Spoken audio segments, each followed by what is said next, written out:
Let me just make this point, John, because we're not campaigning anymore. The election's over.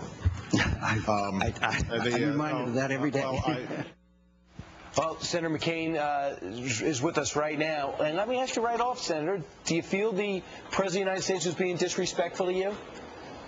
Oh, no. I think the President of the United States was probably trying to, in a way, not directly respond to what clearly was a campaign promise. But I wasn't talking about the campaign. What I was talking about is the sleazy deals, the incredibly bribery and purchasing of votes and of special interests that went on in this process. And it's the people in my state are as angry about the process as they are about the product.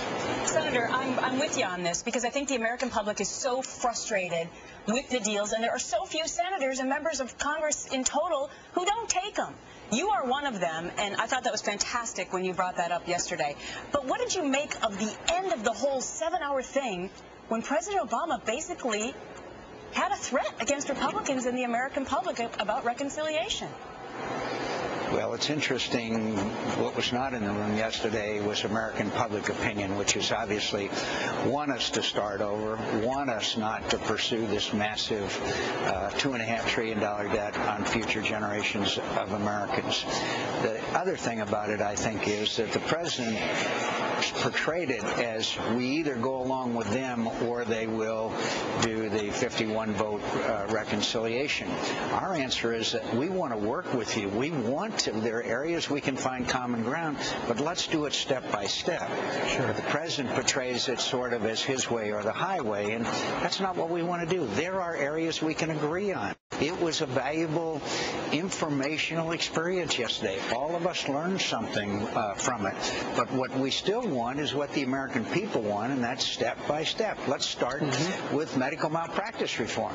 Well, Senator, if the president didn't really change his mind, and it didn't sound like from those opening, rather the concluding comments, you said we all learned something. What did you learn yesterday from, and which particular Democrat did you hear speak where you said, yeah, that's a really good point? Well, I thought several of the Democrats. I thought Congressman Cooper had some excellent point where he said that we could agree with some of the on like medical malpractice, on some of the establishment of risk pools for individuals who have so-called pre-existing conditions.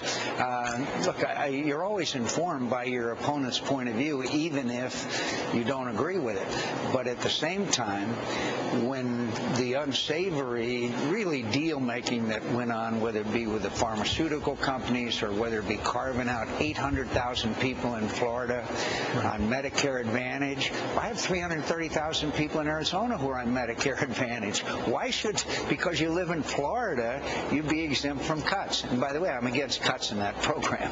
Yeah. Now, Senator, I don't know if you heard Steve Keeley, the correspondent out in Pennsylvania, say, can you take some of that Washington, D.C. hot air and send it to Pennsylvania? So could you get a big vat of that and truck it up? Well, either that. If I can't do that, then I'd like everybody to come out to Arizona. Would spend a few months with us. The weather's wonderful out there. I'll be there in March, Senator. I'll look you up. Thanks for being our guest this morning and for responding to what happened at the Healthcare Summit yesterday. Good to see you.